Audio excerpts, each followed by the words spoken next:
So what we're gonna do now? Do the questions now, or start the class? كيف كيف كيفكم طيبين؟ الله يحفظكم.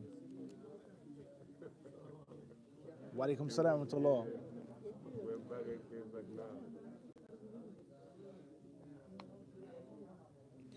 طيب.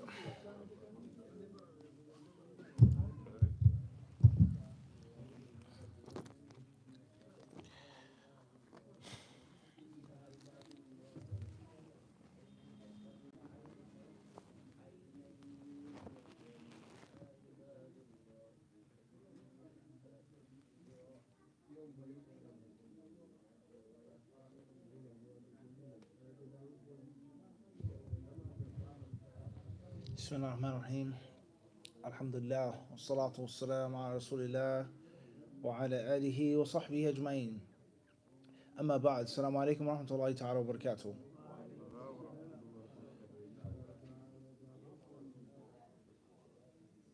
So inshallah, before the adhan and the iqamah, we'll continue speaking on asbab, or the different reasons and causes behind curing oneself and also protecting oneself from the consequences and the effects of hasad, of envy. Khairan, inshallah. If I'm not mistaken, I think we left off on page 58. We were speaking on which the author said, من وسائل دفع الحسد عن المحسود. Naam.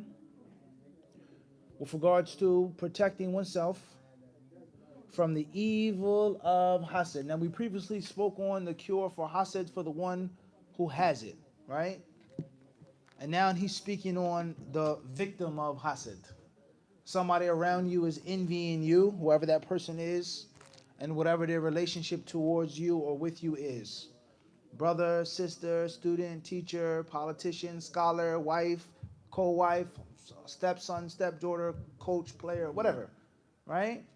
Someone who is getting the hasad from someone else. What does he or she do to protect him or herself from that hasad? So the author, he mentioned the different reasons. First and foremost was tawakkul, and secondly was taqwa, the taqwa of Allah subhanahu wa ta'ala. And we explained all of that, right?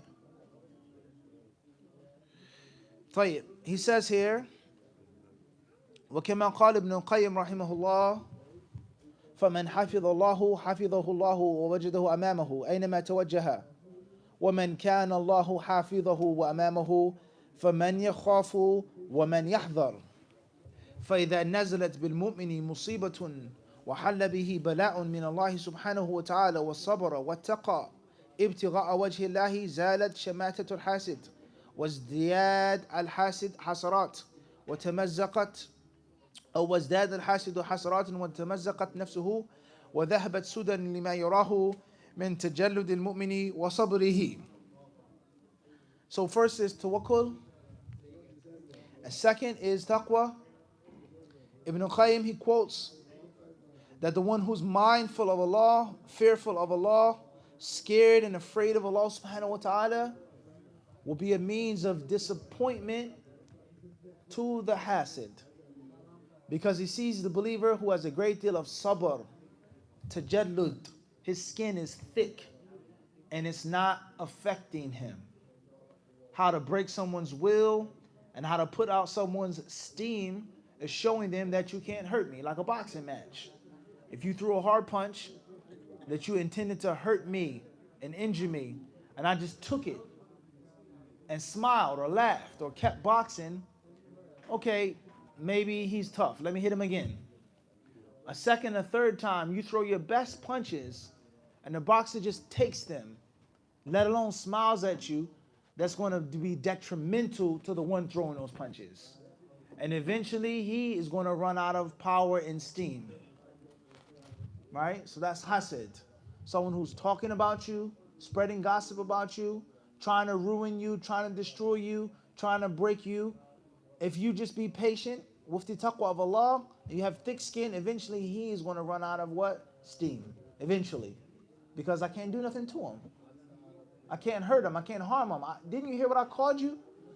Don't you know that I gossiped about you? You didn't read my tweet about you or my post? Didn't you see that I did this? Can't you see I said this to this person behind your back? Yeah, I know. I heard what you said. You called me a this. Alhamdulillah. You called me a that. Maybe, mashallah. May Allah guide me, forgive me, accept my repentance. If I am the things that you're saying about me, that's between me and Allah, not you. Wahakadha.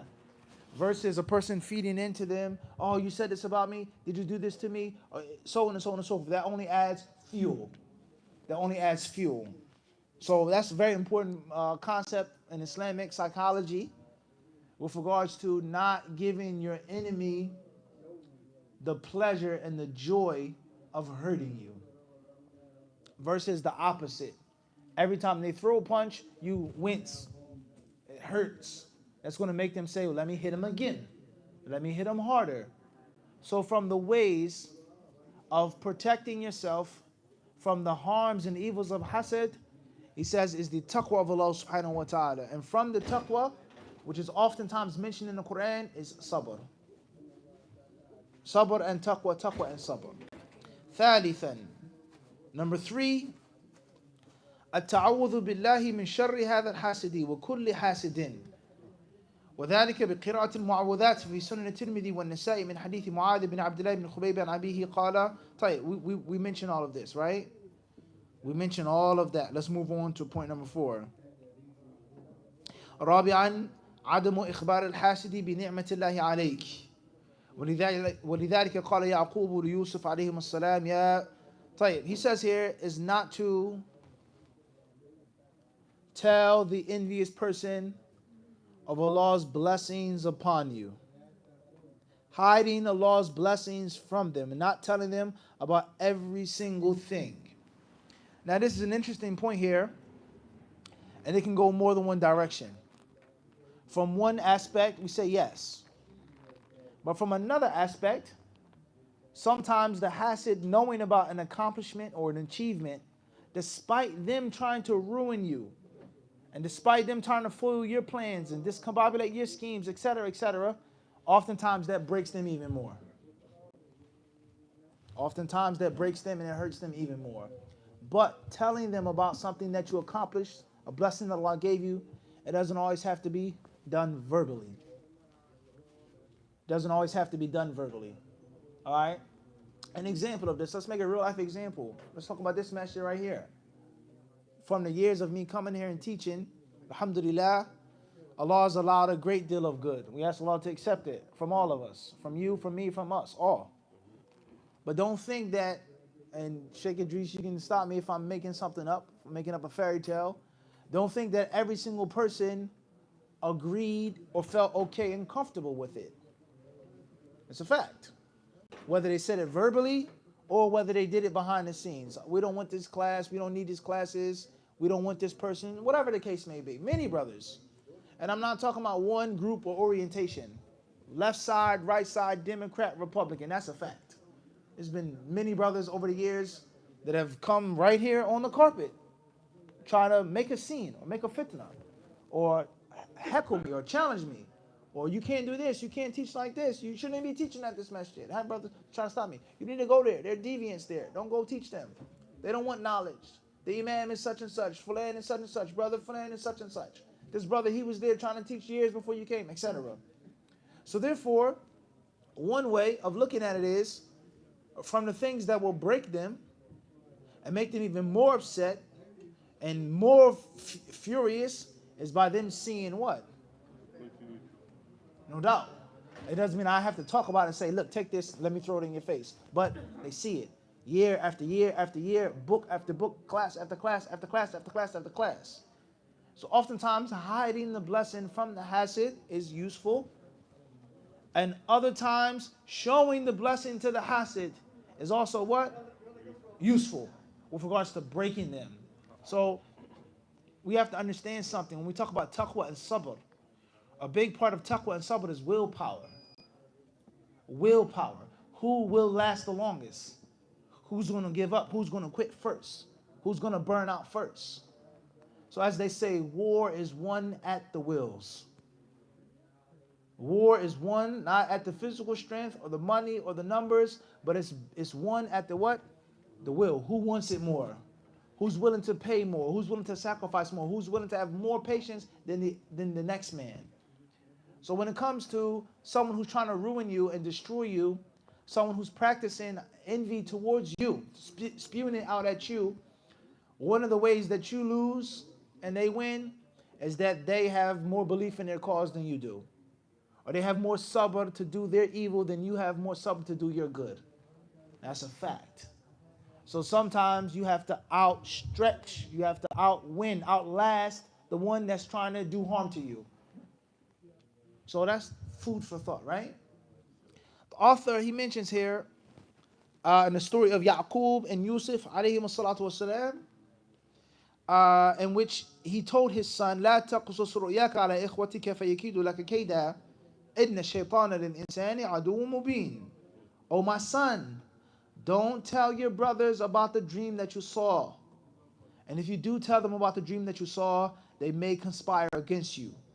They may make a plot and a plan against you. And indeed, shaitan is an open enemy to man. Now, of course, the chapter of Yusuf, the whole chapter in itself, as Allah says, ayatun lisa'ilin. All right? Ibratan li ulil albab. Allah mentions that in Yusuf and his brothers and his story are many signs, many lessons, and many morals. And Yusuf alayhi salatu wasalam being the only prophet in the Quran who has his entire story mentioned from beginning to end. The only prophet of Allah, in which Allah tells us the entire story from beginning to end. So there are many unique features about the story of Yusuf alayhi salatu wasalam, and many things that we can take away from that great story. And from that is to be discreet and to be mindful and not to tell everyone about everything, especially if there's someone whose intentions you doubt. I'm not sure what your intentions are, let alone someone who clearly rears their fangs towards you. And they've told you and they've shown you that there is hasad. So it doesn't make sense for you to tell them about every single thing, let alone if something which is sensitive.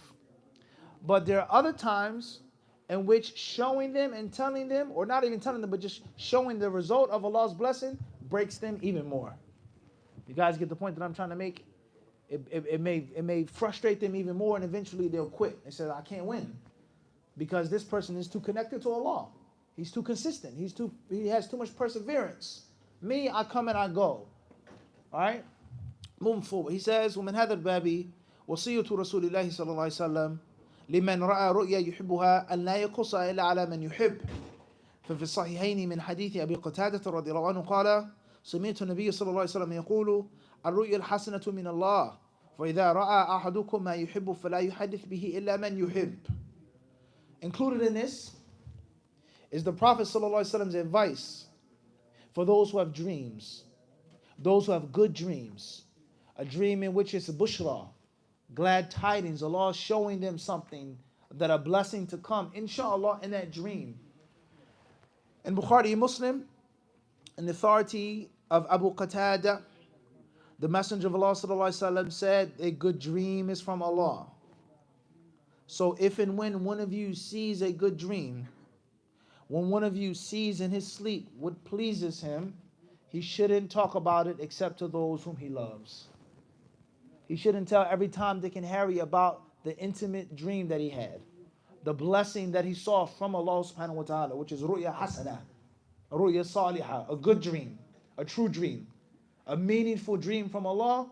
He's not to tell everybody about, because people have hasad.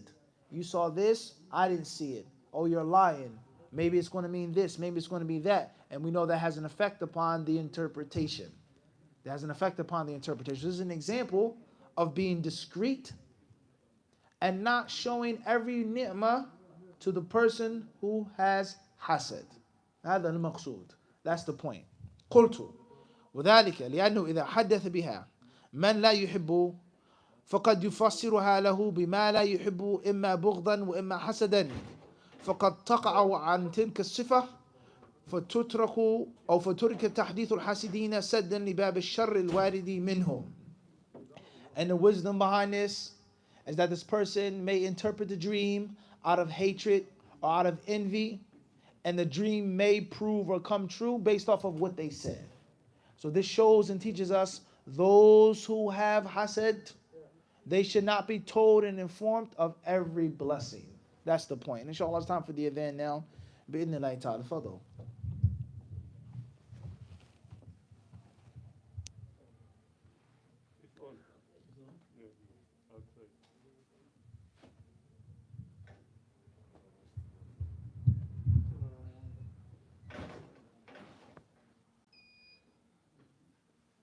Allahu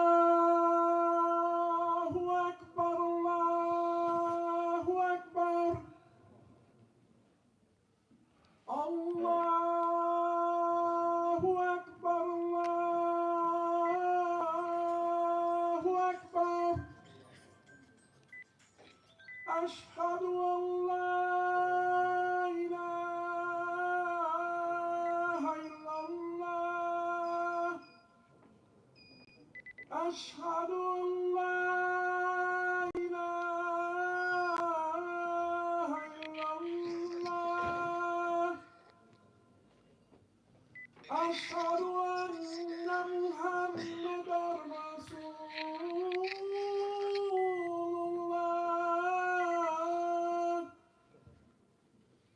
Ashhadu anna Muhammadan Rasulullah.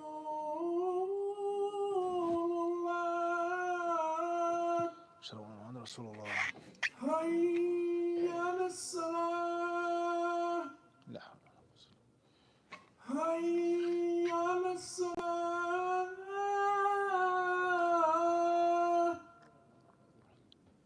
Hayya ala-falah. Hayya ala-falah.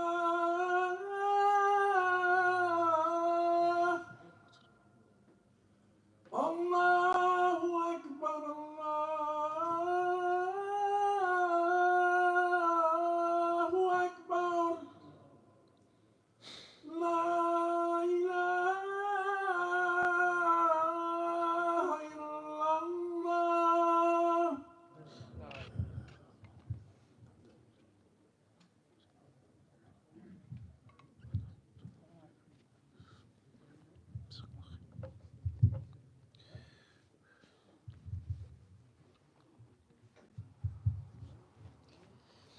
Bismillah. The author he then says, خامسا ومن أسباب دفع الحسد عن المحسود فراغ قلب المحسود من الاشتغال بالحاسد والفكر فيه. قاله ابن القيم وقال رحمه الله وأن يمحوه من باله كل ما خطر له فلا يلتفت إليه ولا يخافه ولا يملأ قلبه بالفكر فيه. وهذا من أنفع الأدوية وأقوى الأسباب المعينة على اندفاع شره، فإن هذا بمنزلة من يطلبه عدوه ليمسكه ويؤذيه، فإذا لم يتعرض له ولا تماسك هو وياه بل انعزل عنه لم يقدر عليه، فإذا تماسك وتعلق كل منهما بصاحبه حصل الشر. وهكذا الأرواح سواء. Number 5, he says here, is freeing your heart from the one who's showing you envy. Freeing your heart and your mind, turning away from them, ignoring them, neglecting them, and not busying yourself with them. Your thoughts, your feelings, your hearts, removing them. Ibn Qayyim, may Allah have mercy upon him, he says the words he used, وَأَنْ يَمْحُوَ, is to erase him. To say that the one that's gossiping, starting fitna, trying to cause problems, to tell yourself you don't exist anymore in my world.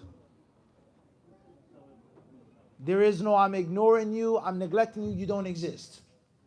You're not in my circle, you're not in my life. Khalas. Let me move on with my life, let me do my thing.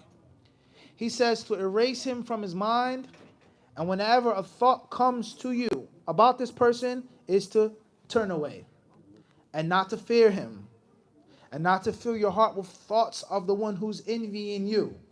And this is from the most beneficial ways of curing, remedying, and protecting yourself from the vices of hasad. An example of this, Ibn al-Qayyim says, is an enemy. Someone who's chasing you, someone who's trying to grab you and engage you. The moment you avoid, the moment you stay away, the moment you flee, the enemy can't do anything to you. But when you come within proximity of the enemy can, if he can't harm you, he can annoy you, let alone actually harm you. Like, once again, like boxing. Someone who wants to wrestle and grapple, headbutt, and elbow. Someone wants to hit you below the belt. Someone that wants to make it into a messy fight. The smart boxer is going to stick and move. Stick and move. No grabbing, no this or that, none of that crazy stuff. And he's not going to lose control of, he just headbutt me, he just pushed me, he just elbowed me, he just hit me beneath the belt, so let me now get dirty and la. So avoid, stay away. Don't let them touch you. So someone's envying you, you strike back, you reply back, you say something back, you feed into their nonsense, you lend your ear to their nonsense, it only makes them stronger. And, oh man, I'm upset. Such and such is mad with me. He doesn't like me. He's not okay with me. He said this about me. He sent me this text message, so on and so forth. And be very careful of what we call in our culture dry hate. Dry hating. It's someone who brings the hasad to you with the claim of neutrality. You're trying to ignore them. You're trying to move forward. You're trying to leave that person alone or that situation alone. And they say, oh man, I was with Fulan earlier and he said this about you, but no, that ain't cool. So why are you even telling me? I'm trying to heal. I'm trying to move forward. I'm trying to ignore that person and ignore that situation. And they keep bringing it to you subtly, such and such. Or they'll forward you a text message. Or I saw such and such. And I heard such and such. And such and such. Be careful of those people. And oftentimes they have more hasad in their heart than those who openly have it. That's a fact. Be careful of that. Of the one who's acting neutral, acting like they're a peacemaker, acting like they want islah, acting like they want everything to be okay, by bringing you the information of the hasad, and they're claiming that they don't have any connection with the hasad. Something's off. Ibn Qayyim rahimahullah ta'ala, he then says, فَإِذَا تَمَاسَكَ وَتَعَلَّقَ كُلٌّ مِّنْهُمَا بِصَاحِبِهِ حَصَلَ الشَّرُّ وَهَكَذَا الْأَرْوَاحُ سواء فإذا علق روحه وشبثها به وروح الحاسد الباغي متعلقة به يقظة ومناما لا يفتر عنه وهو يتمنى أن يتماسك الروحان ويتشبث فإذا تعلقت كل روح منهما بالأخرى عدم القرار ودام الشر حتى يهلك أحدهما. So he goes on to speak on this, how the souls are no different than the bodies. The soul is no different than the physical body. The physical body, when there's mixing and touching and grabbing, then there is shar. We get into a wrestling match. I can scratch you, I can bite you, I can kick you, I can do this to you, versus me avoiding you and staying away from you. Physically, he says there's no difference with regards to the ruh, the soul. Souls that don't belong with each other shouldn't mix. Hasad is evil, it's nasty, it has no place with someone that's trying to practice purity. So step one, or what's important here, is don't busy yourself with the person who is hasad. Leave them alone, turn away from them. If you have to defend yourself and explain, you do it once, twice, that's it. That's not what happened. This is what happened. This is my proof. This is my evidence. You agree, you don't agree, no problem, but these are the facts according to me. This is what I have. This is the screenshot. This is the date. This is the time. That's what happened. Khalas. You don't busy yourself making an explanation and making a bayan every 5 seconds. I didn't mean this. I didn't do this. So on and so on and so forth. That's dangerous.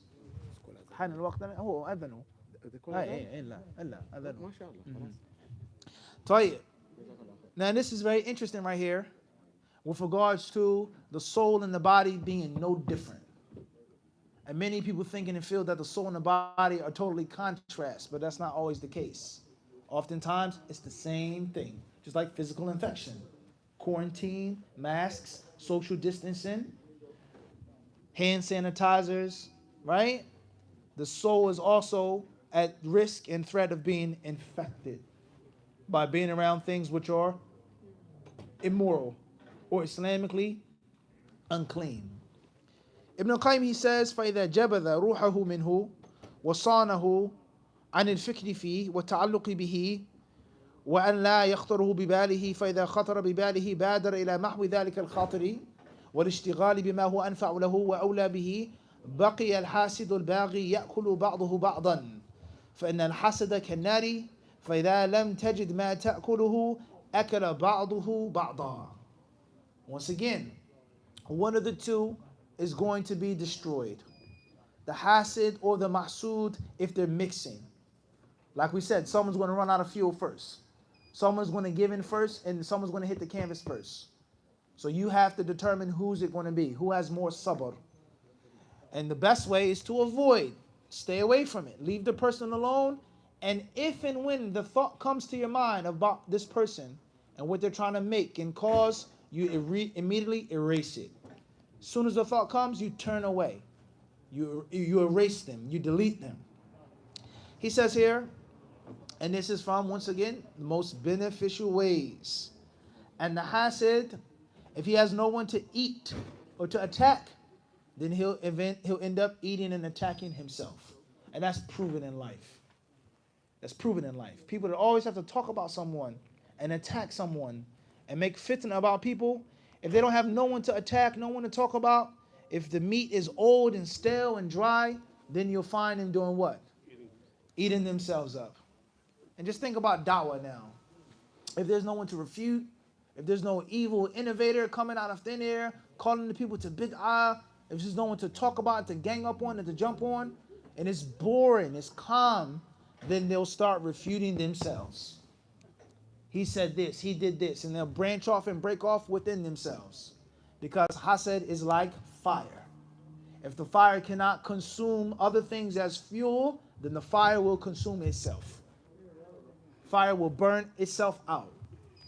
وهذا باب عظيم النفع لا يلقاه إلا أصحاب النفوس الشريفة والهمم العلية وبين الكيس الفطن وبينه حتى يذوق حلاوته وطيبه ونعمه كأنه يرى من أعظم عذاب القلب والروح اشتغاله بعدوه وتعلق روحه به ولا يرى شيئا آلم لروحه من ذلك ولا يصدق بهذا إلا النفوس المطمئنة الوادعة اللينة التي رضيت بوكالة الله لها وعلمت أن نصره لها خير من انتصارها هي لنفسها فوثقت بالله وسكنت إليه واطمأنت به وعلمت أن ضمانه حق ووعده صدق وأنه لا أوفى بعهده من الله ولا أصدق منه قيلا فعلمت أن نصره لها أقوى أثبت وأدوم وأعظم فائدة من نصرها هي لنفسها أو نصر مخلوق مثلها لها ولا يقوى على هذا إلا بالسبب الآتي ألا وهو. طيب. He then says, and this is tremendous, but only certain people can get it. Not everyone can understand this. Only souls that are pure, that are noble, that are high, people who have aspirations, and people who are smart, they get this point. And they taste the sweetness and the blessing of realizing no one's more truthful than Allah, no one keeps his promise more than Allah, and no one is stronger and more powerful than Allah subhanahu wa ta'ala. You keeping silent, turning away, removing yourself from those who are showing hasad, and Allah supporting you, Allah helping you, is better than you fighting and supporting yourself. Think about that now. Allah's nasr for you is better than any nasr that you can possibly put together for yourself. But once again, that's easier said than done. And everybody can't realize that.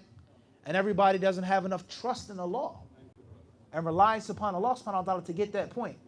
For Allah to take care of me is better than anything that I can possibly do myself, for myself, or another human being similar to me. That's next level of emotional, or not emotional, spiritual intelligence. Right? Spiritual intelligence.